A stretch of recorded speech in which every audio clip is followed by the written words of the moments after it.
आता होऊन जाऊ दे साऱ्या जगाला पाहू दे पडू दे पाऊल पुढं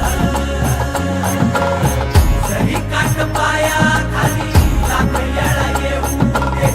पडू दे पाऊल पुढं मोठी लढाई र लढू मातीसाठी र गड्या मनगटाचं जोर लावून दाटला जरी अंधार एकजूट होऊ आज दिवा देऊ तेज धावून